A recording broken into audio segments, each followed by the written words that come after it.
Thank the Force. We are live here on Star Wars Newsnet Live, Thursday, 10 o'clock Eastern Time. I am Tyler, joined not by Tom, not by Luke this week, by my good friend, Mr. Miguel. How are we doing, sir? What's it like over there in I Europe? am replacing both Tom and Luke at the same time.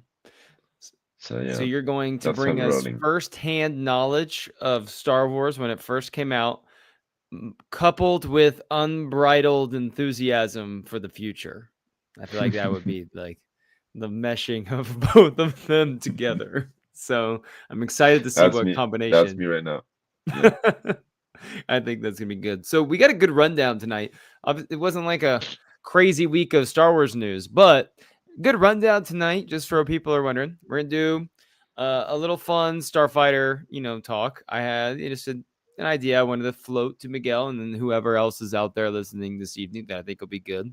Of course, we're gonna do a little Hunt for Ben Solo check in because why not? That story is not going anywhere anytime soon. We have some good trashing Bob Iger talk on the agenda today because why not? That seems like a fun thing we could do this evening. And then, of course, we're going to reminisce, reflect over 6 years of Disney Plus and where we might want Disney Plus to go in the future. But before all of that, this is kind of a segue into Disney Plus, into all the conversation today. Miguel, have I ever told you the story of my introduction to The Mandalorian into Disney Plus? Is this a story that I have ever shared? At least not with me. So Okay, please so enlighten us. I think I am not 100% sure if Luke was present or not for this. I know that two of our mutual close friends were there, but I cannot remember if Luke was there, which probably means he was not there, if I had to be honest. However, so what happened was I was on an international trip at the time and was going to be pretty unglued. And this was at the time, as in right when The Mandalorian and Grogu was coming out. Like I was on this trip.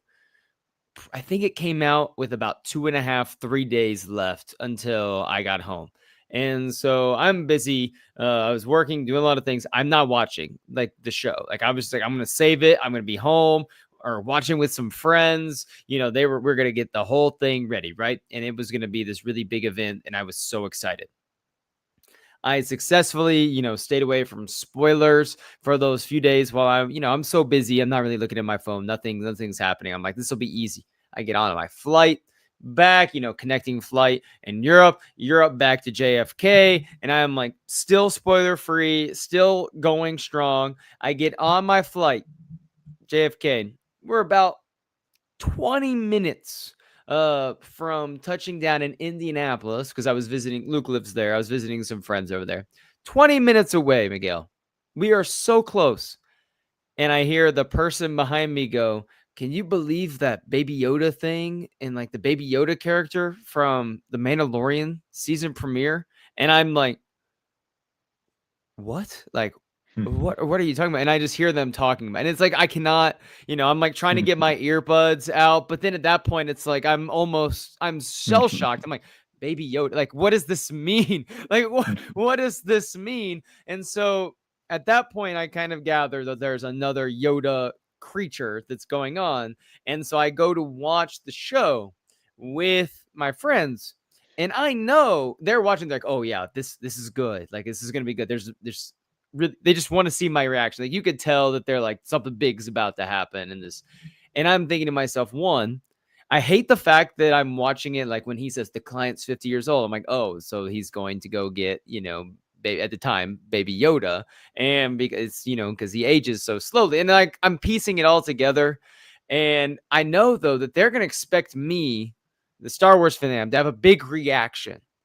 And I have to pretend. So I'm like, I didn't want to ruin this. Like they were like, we're gonna watch Tyler's reaction to this, and I didn't want to ruin it for him. So I put on this show of oh wow, I tried my best. I don't think they ever knew. So if Luke was there, I would love for Luke to listen to this later and tell me, like, was he present? Did he know this or not? And it was ruined. And that's been, if of all the Disney Plus, all of this Star Wars stuff that's happened over the years, that's like the one regret that I have, is I will never be able to like have experienced the, like, what it would have been like to turn on the Mandalorian for the first time and then have the shock of seeing, like, of seeing this guy for the first time on our screen and not having just no clue like about anything. And but I do think it's a funny story now. Like, just me, I'm just sitting there minding my own business. I'm thinking I am so close to getting home safe here. And then I just hear this guy go, that Baby Yoda in Mandalorian was crazy, wasn't it? I'm like, yeah. Anyway, so I didn't think I'd ever like shared that necessarily. The funny if they were actually like, yeah, we totally knew, like, uh, the, we knew that you were just doing your theater, you know. Do what? Say that again.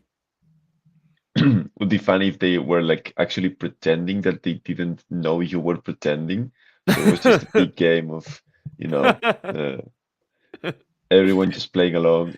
Yeah, I know, right? It's like everyone just we're just trying to. We don't want you to know that we know that you know. And it was, but Exactly. I felt it was one of those, like, I knew they were wanting a reaction, and they like looked at me. I remember as soon as it's about to happen. When you're watching something with someone and you've already seen it, you really want them to love it, but it's getting to that big moment, and you just kind of or look at them. I remember when I got to the Red Wedding episode of Game of Thrones with like my friend who'd never seen it before, and that's about to happen, and I'm just kind of looking over him the whole time just because I want to see like his face or hear what happens. Anyway, that was then with me, and it was just horrible. That's funny. Yeah, I was actually able to watch it spoiler free. So uh, that was indeed quite a shock for me as well. That It's just that I'll never have that feeling. I want to experience that with Star Wars. I'm trying to I think mean, like for, what for it. for what it's worth, it was a much bigger. I mean, I don't know, but much bigger. But it was a pretty big shock as well when Luke showed up at the end of season two. I remember Yeah, that being a big that was thing. a big So one.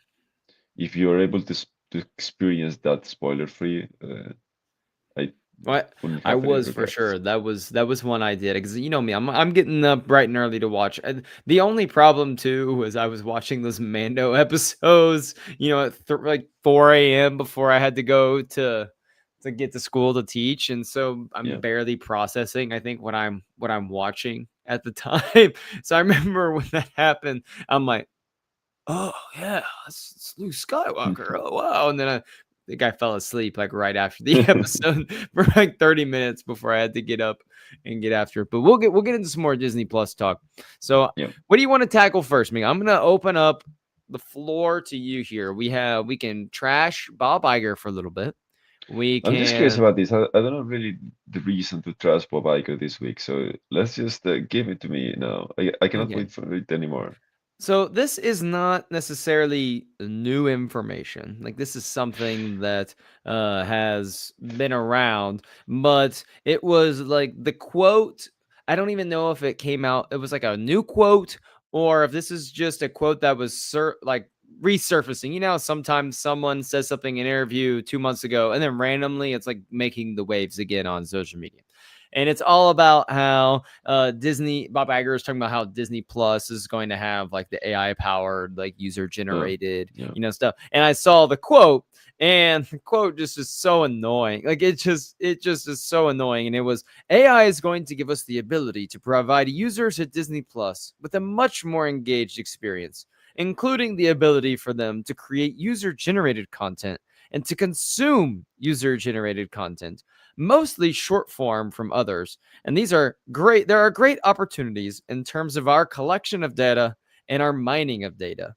And it was like so many words in that jumble are like just trigger words that piss me off in so many ways when we're entering the age of just content consumption. It's like we don't really care necessarily even sometimes about the quality of what we're going to put out, just content consumption.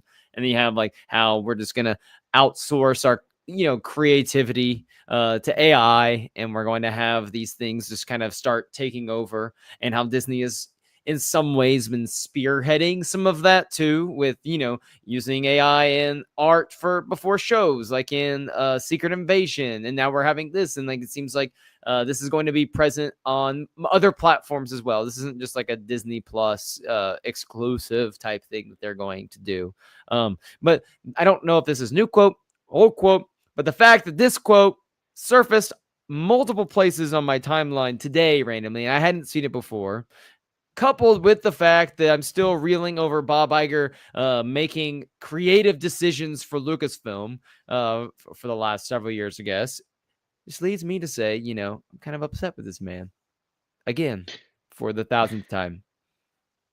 Yeah, I was just checking. It is a new quote from today. It's from because today was Disney's Q4 call, Okay, investor call. that's right. Um, so in the earnings report, looking at the future, he did mention this. I mean, I don't know.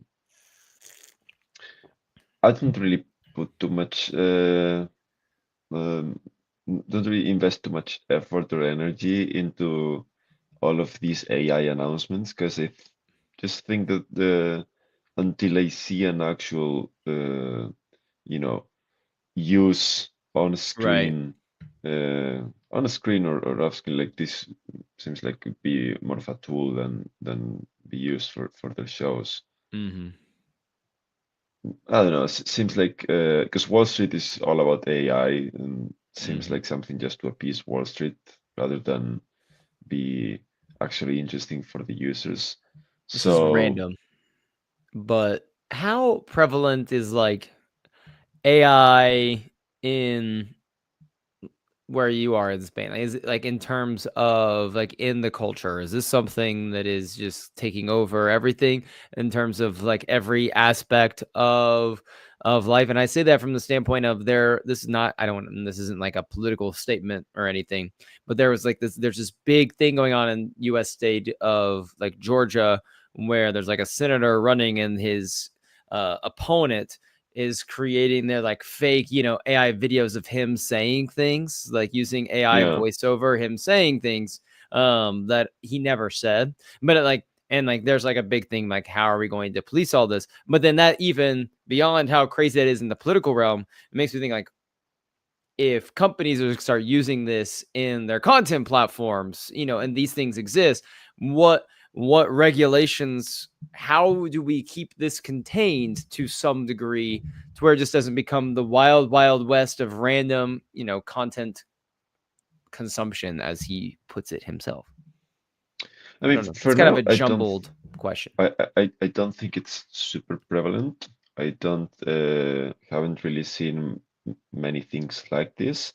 I mean, ChatGPT is like widely used here, Right. I guess, just as much as it is there. But there's not much, at least day to day, happening here. Um, Other Mm. than that, I don't think that the EU has really spoken up about this, but based on their past, like how they've ruled against the big tech in the past, I wouldn't be surprised if they actually came up with some strict Right. rules about Mm-hmm. AI use and so on. Although again, I don't think that they have decided anything yet. So Okay. um, I don't know. I'm less worried about this than everyone else, at least in the States. But maybe Well, it's that's just good. my naivete speaking from fear. Maybe Uh, so. So, but yeah, I don't think that mhm, AI is really gonna take over Hollywood. I do think that it's gonna take away some jobs the same way that CGI took away mhm. some jobs in the 90s, and that's gonna be unfortunate. But that's also gonna be the evolution of how things go. We're gonna Um, have an AI movie about AI taking over, and then we're all going to realize. that we are in the Matrix, and that's when it really goes crazy. But it's Yeah, okay. I don't know. I just think that We're working in out an together. age where movies are made or broken in social media, I just don't see anything like this Hmm. taking over yet. But maybe I'm just again naive. Speaking of Disney's shareholder meeting, there was another, as Manslayer, I believe, dropped it in the comments. We have another plane, a new Yeah. plane flying over Disney Studios saying that the shareholders want the hunt for Ben Solo. And, I just have to hand it to the shareholders to buy the plane to fly it over while the meeting was in session, because I'm sure that's what happened. I would be shocked if it Yeah, was yeah. just, I mean, fans no buying reason, this. no reason to even ask about it during the call. Just fly a plane over it, you know? Yeah, that'll get the message across. Yeah, Um, exactly.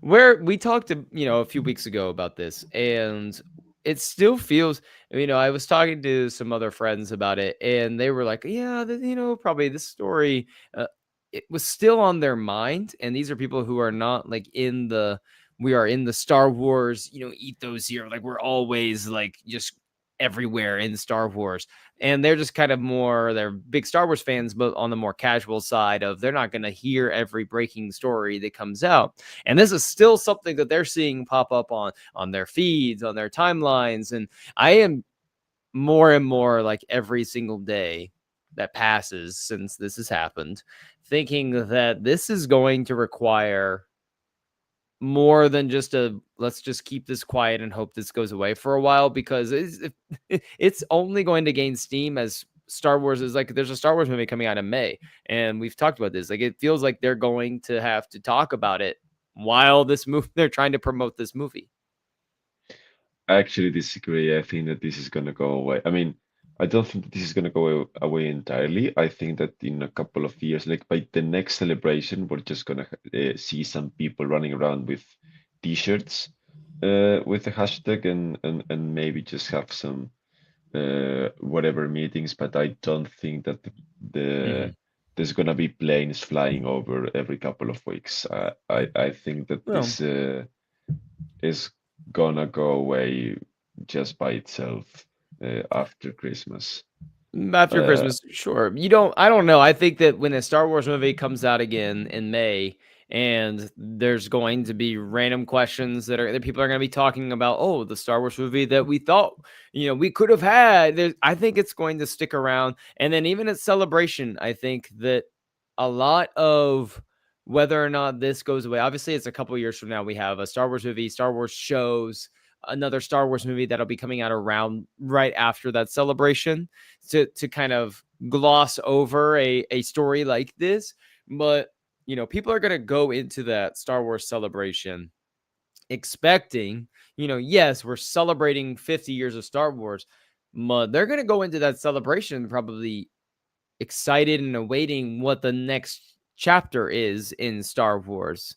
And if that chapter better be really exciting for fans, or I think it could boil into some more frustration. yeah, I mean by then we're gonna have new heads of Lucasfilm, so that's something to take into account as well. By then Mhm. we're also gonna have a new head at Disney, so let's see how the new head at Disney gets along with the new heads at Lucasfilm, and let's see how much of whatever was discussed in the past few months or the past year about this Mhm. uh, is even prevalent. Because I mean, Yep. Kathleen Kennedy was apparently really behind this movie, Mhm. and Filoni and Gary Beck were also involved. But from what I understand by reading the press, is that the person who was really behind this movie was Kathleen Kennedy. So if she goes away, Mhm. what's happening with it? I mean, Right. and I have the same question about a lot of the movies that are in development, because I feel like most of them are just based on Kathy's personal relationship with the filmmakers. I believe that Dave Filoni gets along really well with Taika, based on their working together in Mando season Mandalorian. one. But like, what does that look like when Taika was announced as to be doing a Star Wars movie almost 6 years ago? 6 and he years ago. still, is finishing up a new movie before he gets to Star Wars. The Yes, only there's a the only co-writer, reason I but think of Taika still being in the sphere is, that was one of the few that movie I thought was done. And then that interview that Kathleen Kennedy did, she went out of her way to mention Taika and talk about that movie in a way that was different from some of the projects, like with Ryan Johnson, for instance. They're like, oh yeah, maybe something like that was one that was very clear. Like, we're very dismissive of this, as in, this is pretty much done. We're not working on this. Like, if maybe someday, if the stars align, like we could come back.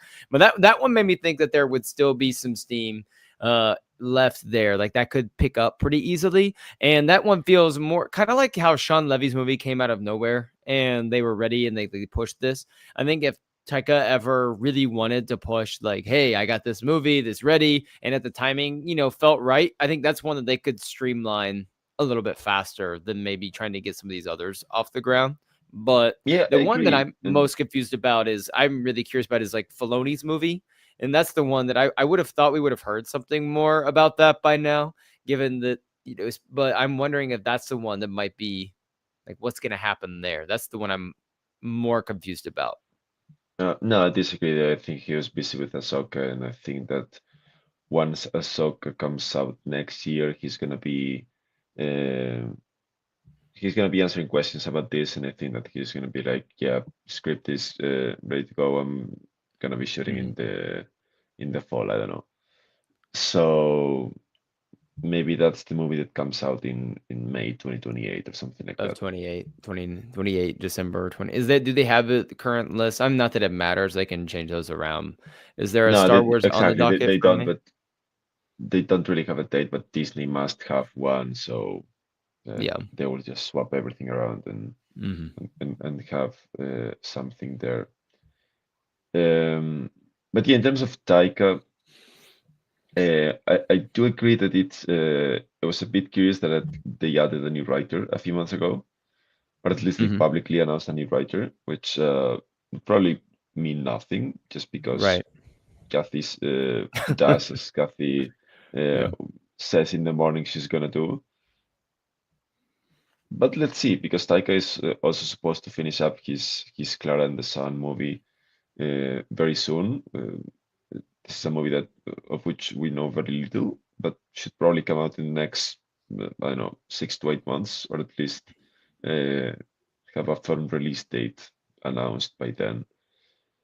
Um, so yeah, let's see. I I'm really curious what, and we'll get into this more, but I'm really curious about what that next movie is because with the Sean Levy movie, this Sean Levy movie came out of nowhere in some ways, like as in, they have the movies we were talking about, and then this one was kind of just lurking, and then boom, it just kind of it flew out. I'm just really curious that after Starfighter, Mando's going to come out, Ahsoka's going to come out, then they have Starfighter, year and a half from now, 2 years from now, I'm wondering if we're going to kind of see the movies that we've heard about for a while, like Taika's movie or Dave's movie, Mangold's movie, like this, right? There's like all these movies that we've heard about. I'm wondering if before then there's going to be some new project that emerges and just kind of just floods into the front without us really seeing it coming.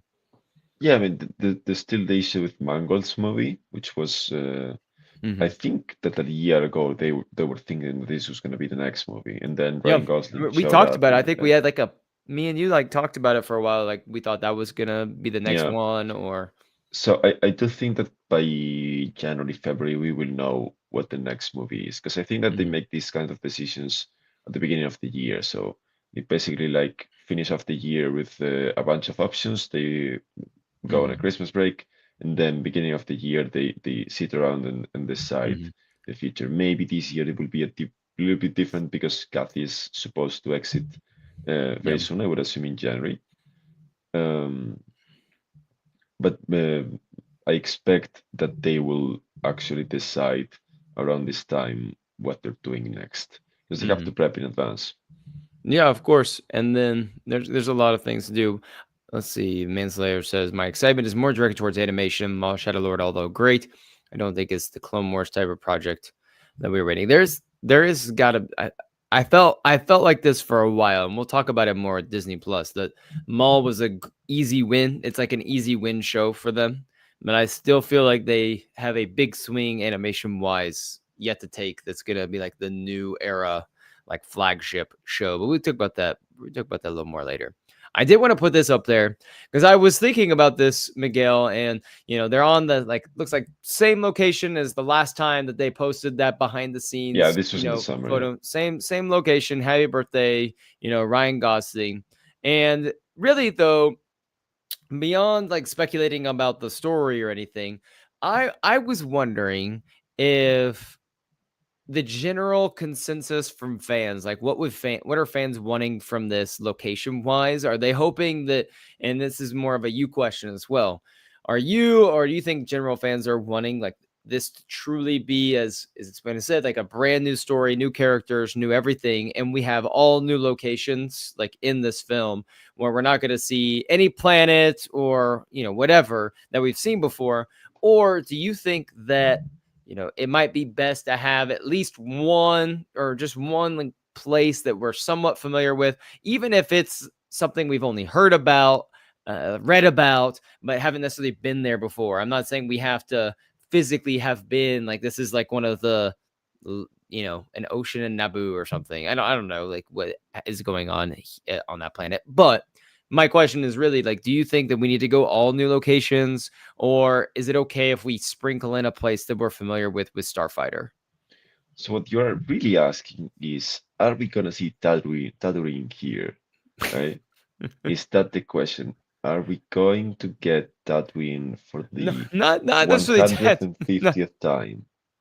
not really. But I mean, like there are planets that we've seen before in Yeah. Star Wars a few times, but aren't necessarily like tied down to them. Like we are with like a Tatooine. Like we've been to Coruscant 1,000 times. Before. Like there's other planets that we've been to a lot. But I'm just curious, like in terms of this movie, like should it be as completely new, always brand new here, no new locations, no nostalgia factor, even to the smallest degree? Like this is going to be truly like the next chapter beyond the Rise of Skywalker, where this is a clean slate type movie. I do think it will be mostly a clean slate, but this is Lucasfilm. This is Lucasfilm. They will at least visit a planet that they has been mentioned in some movie, uh, just because the story group is gonna uh, weigh in or is gonna say, yeah, we have this planet around. You can just visit it for you know. Uh, I don't want to say engagement because it doesn't really Mm-hmm. make sense in this context, but something of the along those lines of like just keep the fans engaged Mm-hmm. in this mythology and in this universe that we have set up, and just so that it doesn't feel entirely disconnected. I just think that there will be a connection to the sequels at some point. I don't entirely discard Rey being in it, maybe at the end or something like that. Mm-hmm. Okay. I've been fascinated by this movie from the start. Like this is one that I am really excited for because there's just so Yeah. many unknowns for what you said. Like this could have, Ray could show up at the end, or there could be some sort of ominous threat that exists that, propels a bigger narrative forward, or it could truly just be like a standalone, we're having a lot of fun here type movie. Like not that Rogue One isn't really like the right like comparison here, but Rogue One stands alone quite well. It's just like a movie you put on, or like the Solo movie even. It's a fun adventure. But I am curious like what this one's going to be, because you are bringing in a top tier level cast, and you're a director that's going to packing a major fast paced punch here, and it would be easy to see how this movie, if it's a banger and they can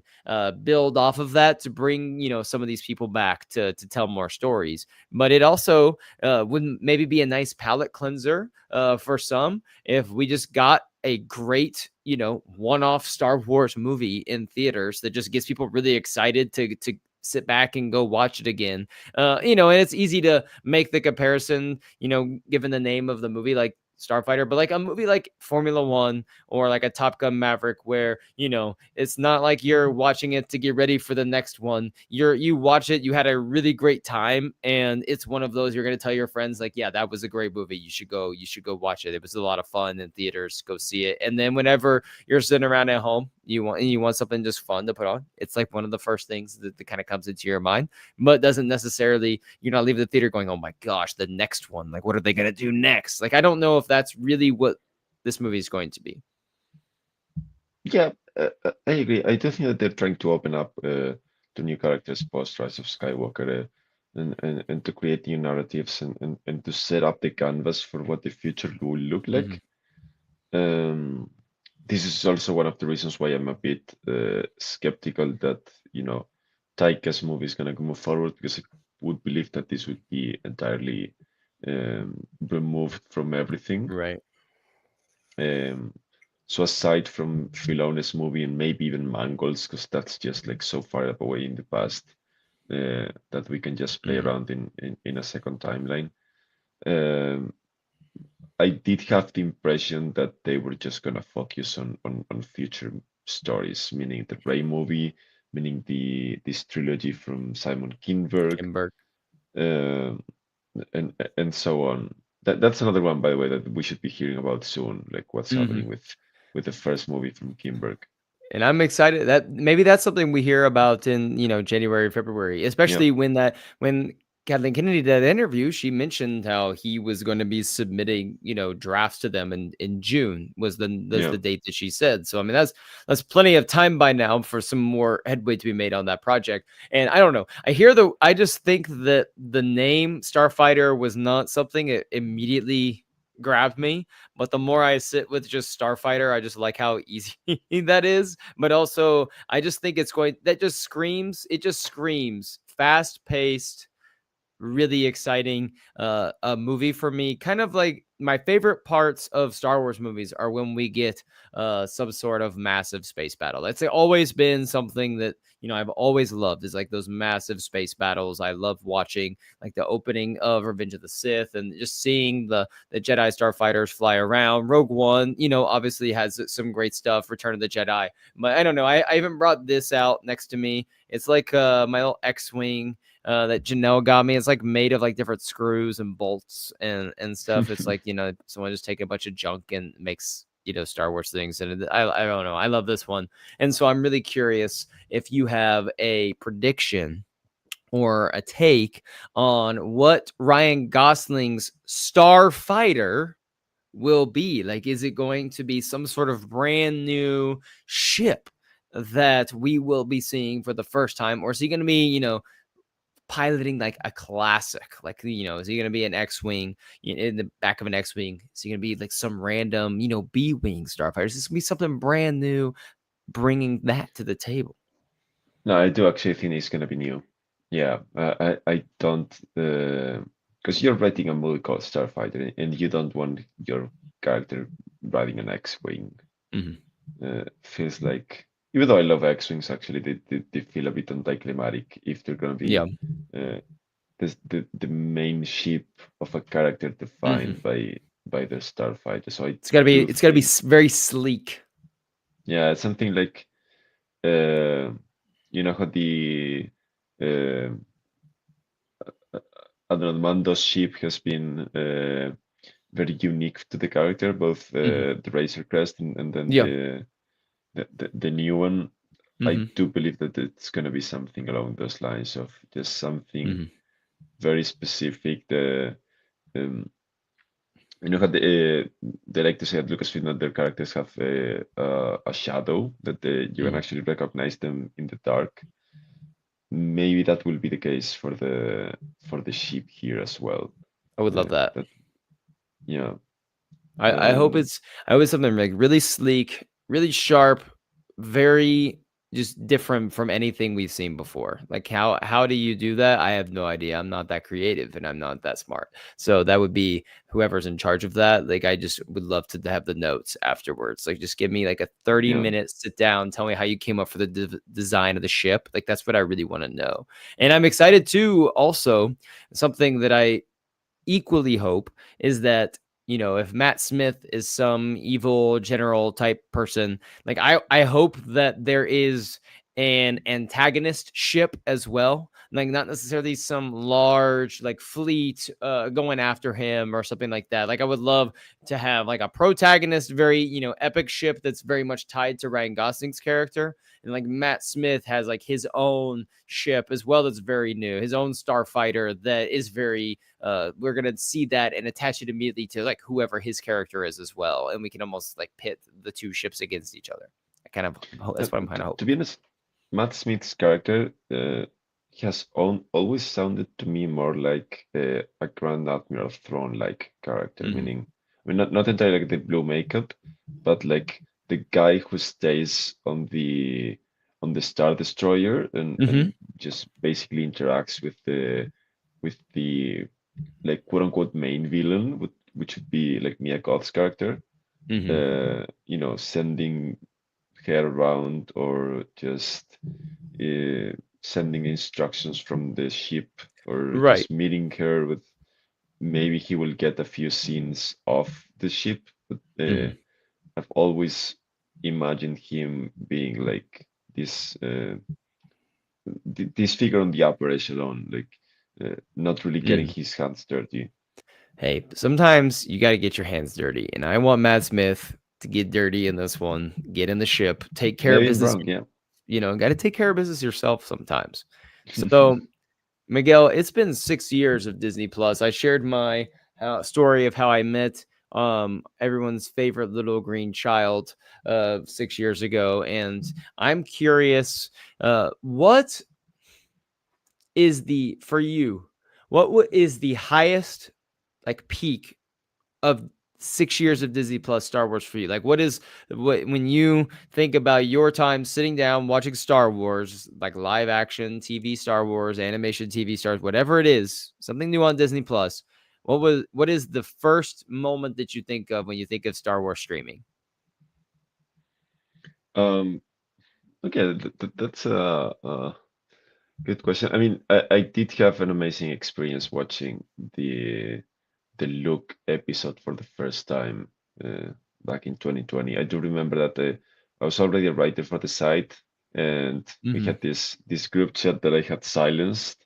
Uh, I mean, I wasn't expecting the finale to be something that spectacular, or spectacular in the sense of like that big of a swing of bringing back Luke.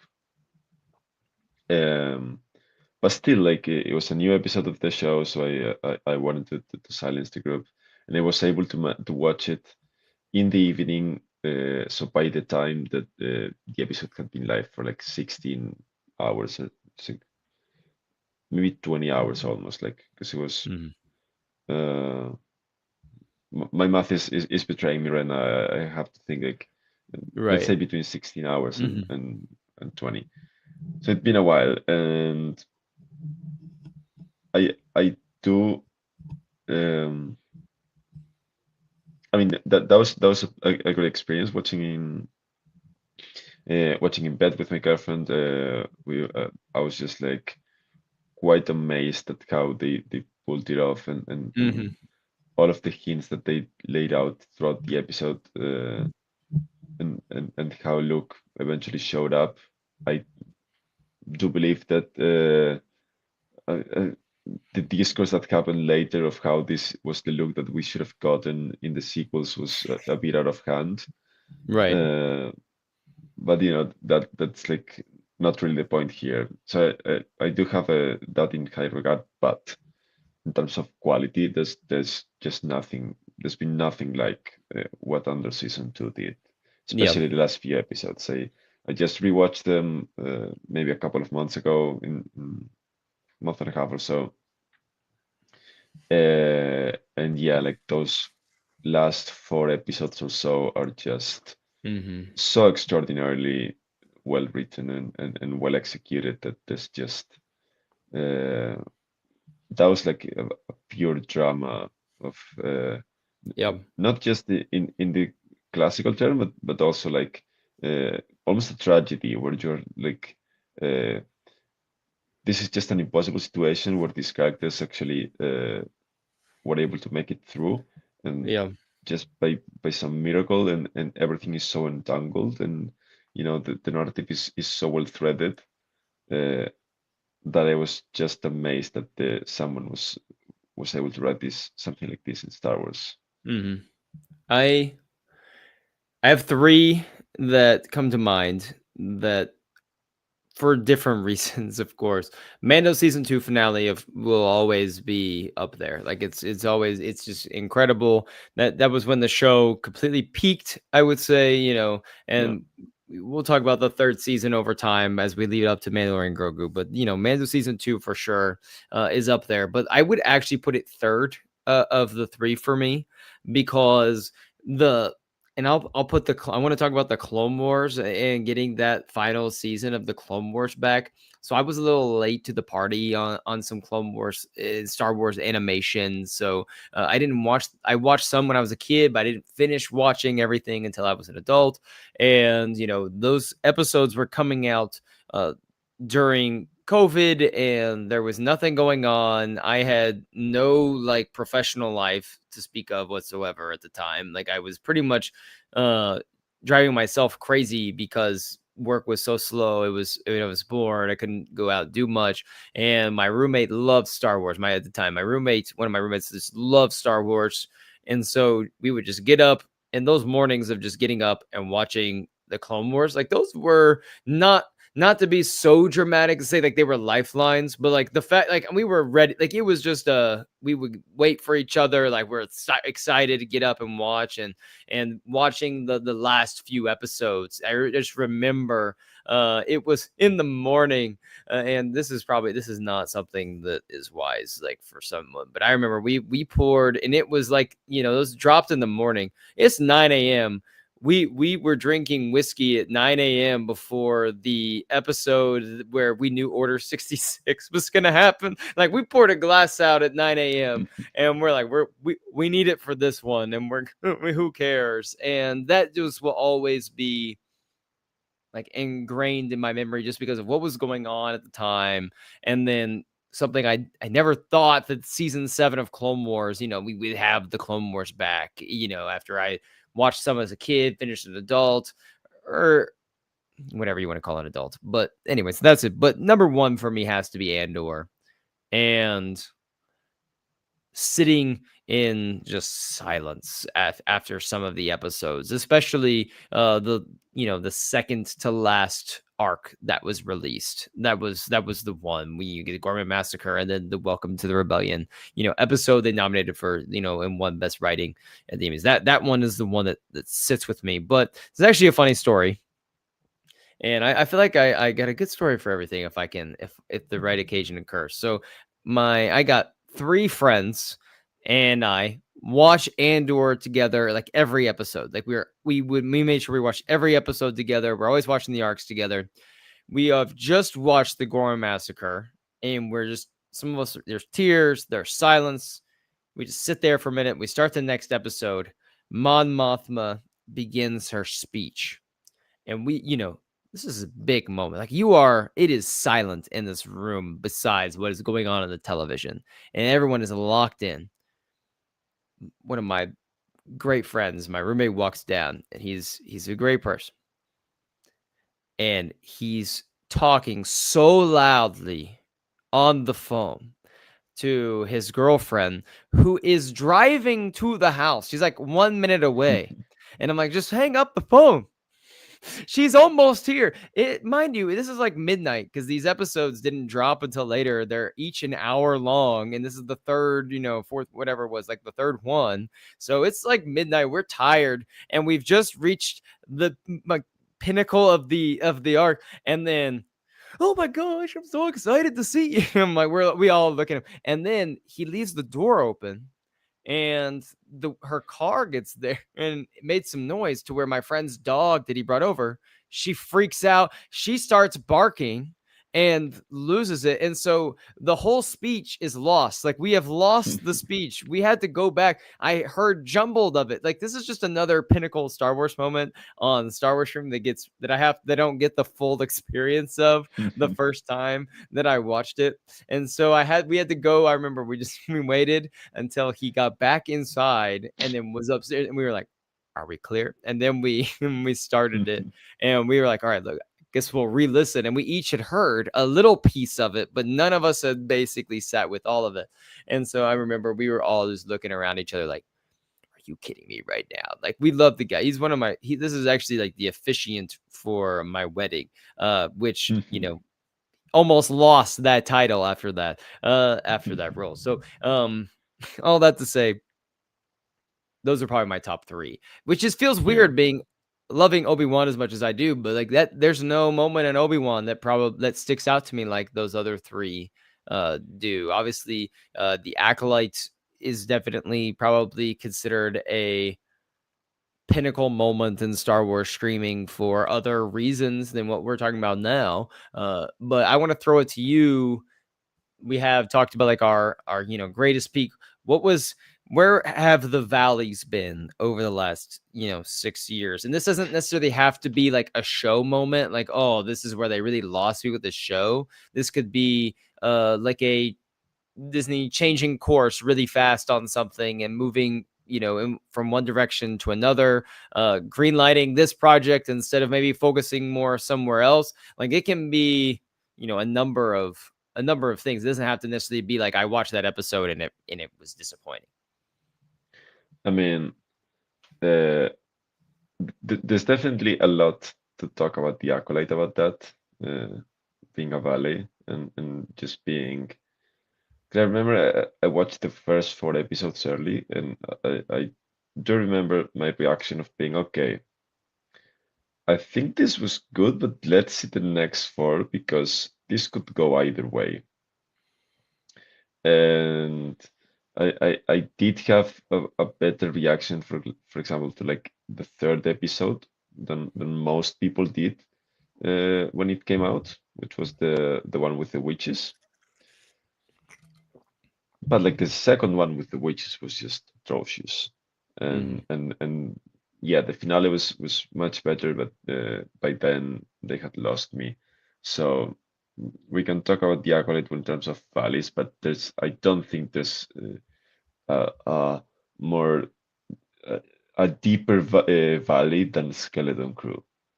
That show like did nothing for me. I mean, talk about something like The poor children. I mean, come on. I'm sorry, but like it was so childish and not in a good way. Like Star Wars can be childish. The A New Hope is for 12-year-olds. That show was for 12-year-olds or younger, but no one else. And it almost felt like a live action Young Jedi Adventures, although not as cute. And I just remember that I couldn't see anything, that the first episode was just so poorly lit that I just couldn't see what was going on. Uh, I don't know. It was definitely I don't know, but definitely probably my least favorite show that they did. I would think so. And I don't know. I'm sure that I mean Obi-Wan had some moments as well where it was a bit.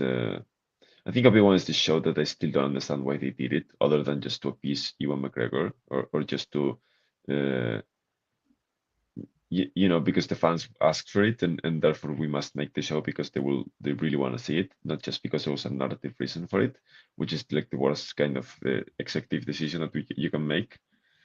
Um, so yeah, that show as well was not my favorite. Mhm. And I don't know, what were some of the valleys for you?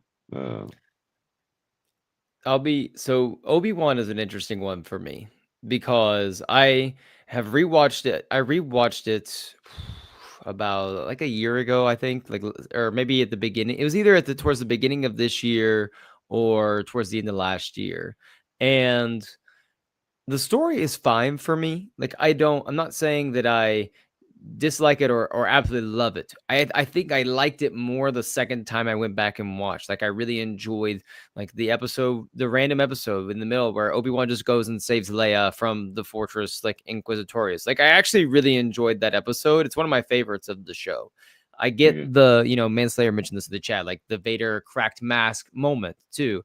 But there's also part of me that's like, I watched Rebels happen with Ahsoka and Vader have like that exact same kind of thing.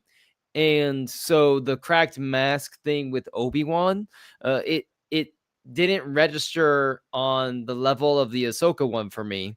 And then I've already seen Obi-Wan and Anakin at their absolute worst, which to me was Revenge of the Sith, right? Like that it just doesn't top that. So I really enjoyed, but for me, the disappointment with Obi-Wan was visually, it was so bland, and I was so frustrated because even now I think about how that budget and what that show should have been. As much as I love The Mandalorian, like I think many of us would have assumed that the big time show for Disney Plus, like the one that's going to bring everyone in and be the roundhouse kick to the face that just knocks your socks off, is Obi-Wan Kenobi. Like this is the one that ties in the prequels, it ties in the originals. Like this is the thing for everyone.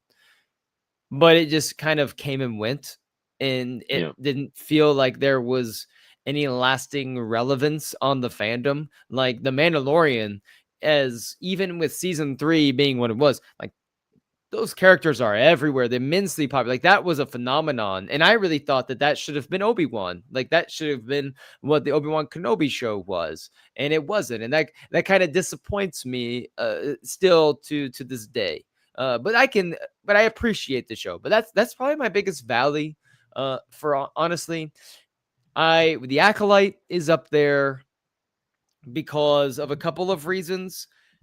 Number one for me was just they marketed it as just everything that it wasn't, which was a murder mystery whodunit High Republic show. And it doesn't feel like a High Republic show at all. It's not some, oh my gosh, who killed them sort of thing. We know it's pretty obvious from Mm. the beginning. And then the last episode of the series, it feels like that's when it figures out when the show's supposed to be, but at that point Yeah. it's too late. So that was really frustrating. But that was actually I was doing the episode reactions. I will never forget this. This is one of my favorite quotes of all time. Is someone in the comments on YouTube when we were breaking Those down comments the were episode. nice. So my favorite one was when someone told me that I need to be careful because I am now the enemy of America and Star Wars.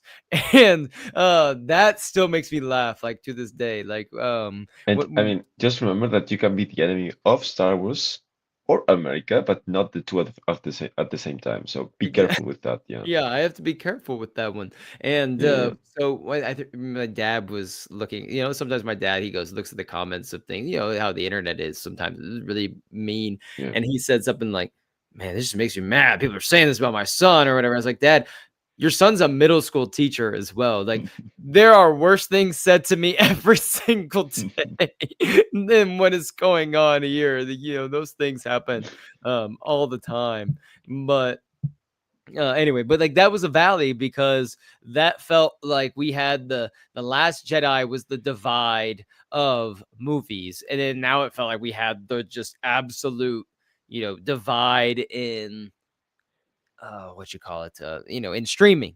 So like that was a valley, and But I mean, so I that would was but disagree there because at least there were, because I don't think mhm, there were as many people who loved The Acolyte, who act like passionately loved mhm, The Acolyte and will defend it to death, as there are people like me who will defend The Last Jedi to death. Like, right, but the and there were, valley, right, but it was more of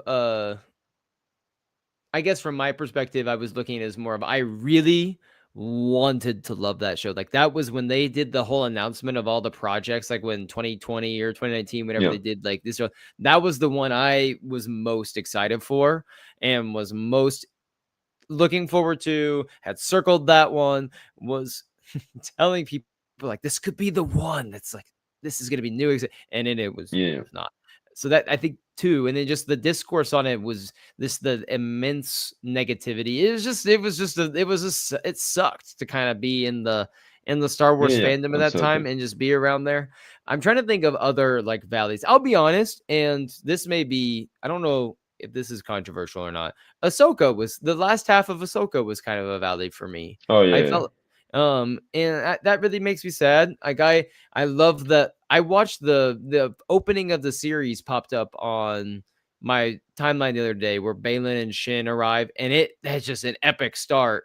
And then I think about how flat I felt the show ended, but at least we have season 2 to look forward to. So I'm, there's some possibilities that it works out really well at the end there. I mean, talk about a show that if you're talking like visually and especially like disappointment of how visually something looked, like the last half of Ahsoka should have looked so much better. Like it was Mhm. just, this brand new planet from a brand new galaxy. It was just basically some random rocks put together on a, gray sky, under gray sky, and like nothing really appealing or Yeah. this just. I mean, I honestly prefer if they were in Tatooine. At least there would be colors there. Right, there's some colors. Well, it's like when you first get there too, and there's like the asteroid field, there, and there's Yeah, like or the ruins of ships, and then you get there and you see the ruins of like a kingdom that used to exist, and or some empire, and then we just watch the same landscape for 4 straight episodes after that, and yeah, that was frustrating. I hope that yeah. season 2 provides a lot more like fun, interesting things to look at in in the season. I will say, we can get back on a positive one. Most pleasant surprise for me over the last 6 years has to be the Bad Batch. Like, I'll be honest, I did not think going into that series, I did not care about them that much in the few episodes they were in Clone Wars. And I enjoyed season 1. I thought it was okay, but that show consistently improved for me from start to finish. Like I thought each season was better than the last, and I left that series wanting more with some of those characters, which I did not going in. If you told me that I'd be wanting more characters of the Bad Batch in future animated Star Wars or books, like I read a freaking Bad Batch book for the site and reviewed it and loved it, and that's not something that would have been on my radar. And so that was probably the most pleasant surprise for me. What would have been like the Bad Batch, and I'm really excited to say that too. Yeah, actually, I mean, I don't love the Bad Batch as much as a lot of people do. I did really quite enjoy the third season. I thought that was a nice end. Um, I, but I do agree that I enjoyed the show overall more than I expected. Hmm. And I do think that it peaked with the third season. Um, In terms of animation, though, I would mostly circle back to Tales of the Jedi. I think that especially the first season had a few Yeah, episodes that were especially nice, and which I don't want to say surprised me because I don't know what I was expecting back then. hmm Uh, but yeah, there were a couple that I really enjoyed.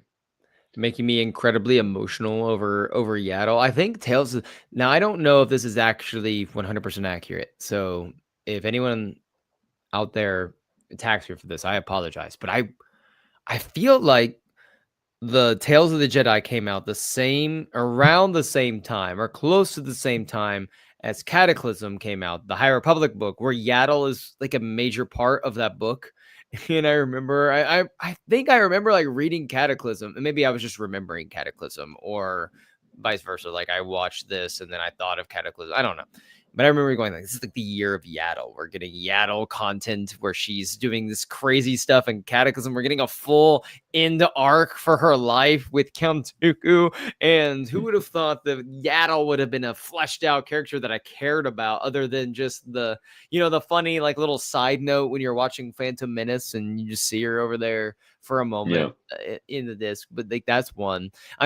Your comments on Skeleton Crew made me laugh too, because I don't have that negative of opinion on Skeleton Crew, but I remember we have since season, I don't remember how long. It's been a couple years now. I've been on here and I've talked about every single episode of every single thing Star Wars for the last bajillion years now, it feels like, even though it's only been a couple, right? I have never experienced kind of like, all right, I guess we gotta get into this one, like I did with some of those Skeleton Crew episodes. And that's, I'm not trying to hate on Skeleton Crew, but that was tough. Like I just genuinely had a hard time even given, what during that time, because it was it was rough out there. I could not wait for for Andor to come out. It's like I was so Yeah, I mean, ready. it was just nothing burger. I'm not trying to hate on anything. It was just a show that really did not speak to me at all. Yeah. And which was weird because even the shows that I felt more indifferent about, like yeah, the second half of Ahsoka, some episodes from The Acolyte, I was still like, okay, at least there's something appealing because of the Star Wars of it all. Right. Uh, on this show, maybe in this episode, not as much, but overall, I can still look forward to the next episode next week. Skeleton Hmm. Crew was just like, Wednesdays were rolling around, and I was like, okay, I guess at some point I will check out the new episode, but Right. I'm not really uh, excited to press play, which is, I mean, a bit disappointed that it happens with the Star Wars. So when the rest, Mm-hmm. I'm so much looking forward to them. What are you hoping the next 6 years of Star Wars streaming looks like? Like 6 years from now, when we're reflecting on 12 So years. so that's actually quite an interesting question because we don't really know what it's gonna look like in Hmm. 2 years. Hmm. Because there's Ahsoka coming out next year, and there's nothing else on the pipeline, at least live action wise. Hmm. Because um, I mean, And well, we I've been thinking about even it. even animation wise, like we don't know if Maul Shadow Lord. I don't believe they've said it's gonna be like a multi-season show. I don't I Yeah, don't think that's been said. So I mean, for all we know, it's Maul Shadow Lord, Ahsoka, Ninth Jedi, and then boom. yeah. Because I was actually thinking about the Ninth Jedi series this week, and I think that has the potential of being like really cool. But Hmm. I think that even though I'm not super into anime, I do think that there's a chance that I will enjoy that show Hmm. uh, quite a bit. The mall show, yeah, I feel a lot like you, where I'm like, uh, this will be nice, but is this really the thing that I want on at this time? Like, is this the thing that I want Lucasfilm to be focused on at the moment? Probably not. So, uh, yeah, we'll have to see about that one. But yeah, what does 2027 look like? I Hmm. don't. I'm not entirely convinced that we're gonna have a show come out, which makes sense because Disney's rolling back some of the content spent on streaming. Although they Right. announced today that they're gonna be increasing by 1 billion the content spent for next year. But I don't know if that includes or mostly focuses on streaming, or it can be movies as well. I would believe that it's gonna be more movies than this, but let's see how that evolves. Um, Also, like, is this how does the searchlight of it all comes into play? I mean, that's Yep. probably going to be uh, a lot of like smaller pieces of the pie coming for everyone. Um, Do you think there's there's this any way? show, So this is a question about streaming in general and how fresh, like, it's gonna be 3 years in between the Ahsoka seasons by the time that yeah, Ahsoka, season 2 comes out. It is to me it is I don't understand how we've almost like devolved in this, where it's taking so long for these shows to come out with less. I understand like budgets, money, I get all of that, but for me, like what I would love to see 6 years from now, like in Star Wars streaming, is if we have like 3 or 4 seasons of a show. Like it is like we have the new show that is coming out, and we're just gonna, if we're gonna limit streaming, it's like this is our show. We're going to focus on this. We're going to lock it in, and we actually Yeah, get something long form that I can watch. And if I'm binging, it's not over in a weekend, and I just move on to yeah. the next thing. Like I want something that sticks and it becomes culturally relevant in some way, because I don't think, not this isn't just a Star Wars problem, this is like a Disney streaming problem. Like I don't think Yeah, anything and on HBO as Disney well. is relevant like at all in the zeitgeist of what people are watching on TV. Oh yeah, yeah, for sure. But I would love for that outside the like the Mandalorian is a little different. But I would love for something else to make its way on there. But I think I kind of want them to scale back and focus on those movies and just really dive into how can we make whatever our new flagship show moving forward is for the next 5-6 years. How can we make that truly like an immersive experience, an exciting experience for people like that are fans of Star Wars, bringing new fans in for the show, like the Mandalorian did, like, and just really going all in, on it, all in on one, and own it, and really and try not to do the whole, they feel like they're very reactionary to things as they've shown. I mean, I do think that the Ahsoka one was we could give it a pass under other circumstances because they were really unsure how that show was going to perform, and they Mm-hmm. were waiting to analyze the numbers to make a decision. They waited a bit too long because it was until 2 months, wasn't until 2 months after the show ended that they actually pulled the, uh, not pulled the plug, like actually press play on the second season, which meant that Filoni still had to write it, and Mm-hmm. which meant that they were still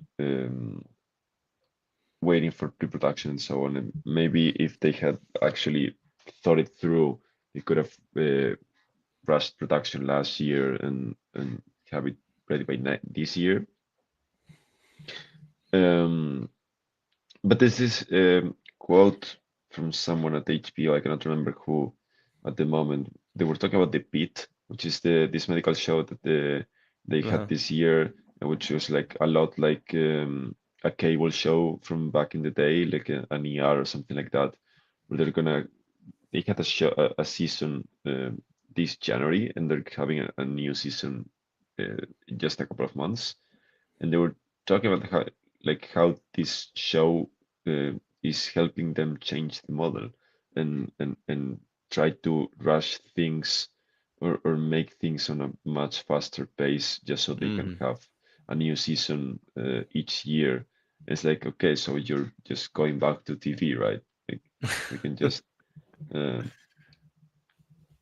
forget about all of the fancy stuff, and we're just gonna get TV as we used to, which is like fine. I mean, the bit is not an particularly uh, visually stunning show. It's just a lot of people in a room talking and moving. Mm-hmm. But like, if they look back on it, did they really have to wait 3 years for Ahsoka to come out? Like, was there not any other Mm-hmm. way for this to happen? Like, why wasn't Filoni writing season 2 when they were in post-production of season 1? Right. Why were they waiting until January when the show premiered in August to actually say, okay, And and I let's wonder if that's because it's like, all right, we have this Skeleton Cruise coming out this quarter, and we have Andor coming out this quarter, and we don't want to push, we want to keep people invested, but we don't want to, keep them waiting too long for Star Wars. But I'm wondering if we scale back and have less shows and focus on that one, maybe, there's more push to try to, hey, we need to get this next season out quickly because we need to keep people, engaged in Star Wars, because that's a big reason why people subscribe to Disney Plus probably is Star Wars content. But I really real quick I did want to point out, I to RG, who posted that he was not in the. He said, "There it is. I'm not. He was not in the Star Wars Discord. He was like trying to figure out. He's been trying to find it or longest how to join.